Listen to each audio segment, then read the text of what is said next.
Look, we're just 93 days away from the NFL draft in Pittsburgh, and honestly, I'm already getting hyped about what's coming this week.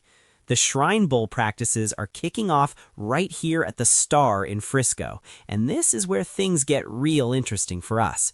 With Dallas sitting without a day 2 pick, you know we're going to be laser focused on those day 3 guys who'll be participating in this thing.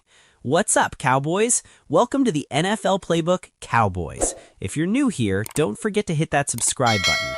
This channel is all about breaking down everything you need to know about the America's team.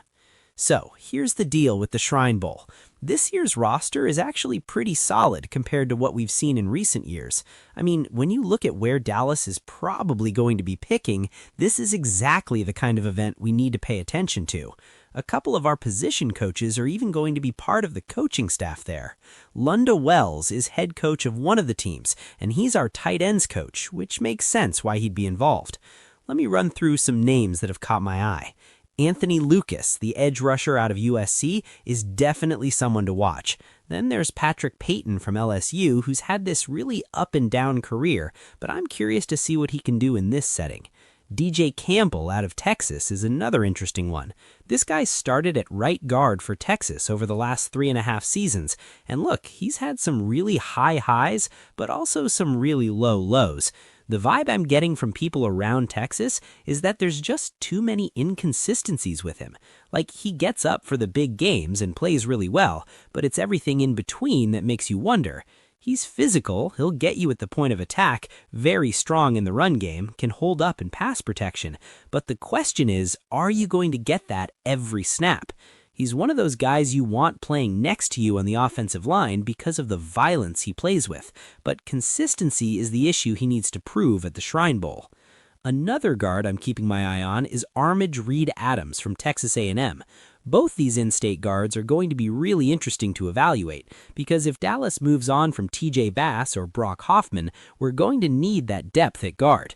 Campbell has the potential to be that guy, maybe even a starter one day. Now let's talk linebackers, because I'm really excited about this group. Harold Perkins from LSU is someone I know pretty well. This is one of those linebackers that's been in that Jalon Walker mode, where you're like, okay, do you keep him at linebacker or is he a pass rusher? His freshman year at LSU, this guy looked like he was going to be a perennial All-American player because of how quickly he got after the quarterback. Then he has an injury in his sophomore season. Actually, it was his junior season where he tore his ACL, and, he played okay in his senior year. The question with him is going to be, can you see flashes of that explosiveness and getting into the backfield, and can you see him do some of the linebacker stuff? Lander Barton out of Utah is another kid I love. I think he's a multi-year contributor to any defense that drafts him. Jake Golday out of Cincinnati is very fascinating, and a lot of draft experts I respect really like him. Then there's Torian York out of Texas A&M from Temple High School out in Central Texas. If Dallas is looking for a day 1 captain type, that's Torian York. He's going to be a head coach in high school or college one day if he pursues that route. As far as on the field, tackling machine. He understands gap discipline, he understands coverage across the middle. The only thing is he's probably about 5'11", 6 foot best case. His coach in high school said he's the smartest player he's ever been around, and I think that's translated to Texas A&M. He doesn't have your typical NFL linebacker size, but he makes up for it with his instincts, and he's just an overall really good player. At receiver, Malik Benson from Oregon is the transfer portal king, 4 programs in 4 years. Marcus High School guy with huge vertical threat ability and real top-end speed. Caden Wedgen out of Iowa is interesting too. He's listed as running back, receiver, and DB, and a return guy, which is wild. He's running back, receiver, and DB, and a return guy. I think he's going to have a punt return touchdown in the game, honestly. This is a special teams demon. Skylar Bell is another name to know. He's the FBS's second leading receiver who is playing at the Shrine Bowl. 2,878 yards, 13 touchdowns, 101 catches this year for the Yukon Huskies. He can play inside and outside too, got some slot ability and can play on the boundary. At safety, Bishop Fitzgerald from USC is someone worth keeping eyes on. He was a quarterback in high school and transitioned over to safety. He played next to Kamari Ramsey, and both are high-end safety talents at USC.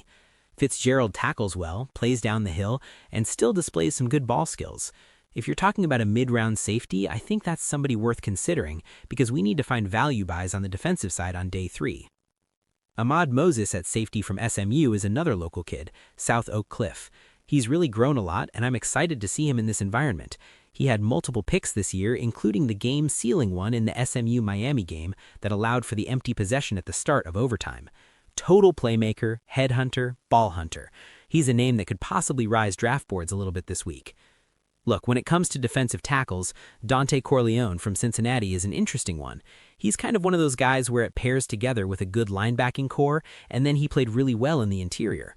The defensive tackle class in general has a lot of room for these guys to move up.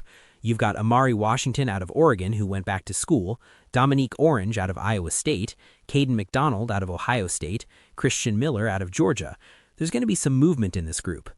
The Shrine Bowl is going to give us a lot of answers about these Day 3 prospects, and with Dallas's draft capital situation, we need to nail those picks.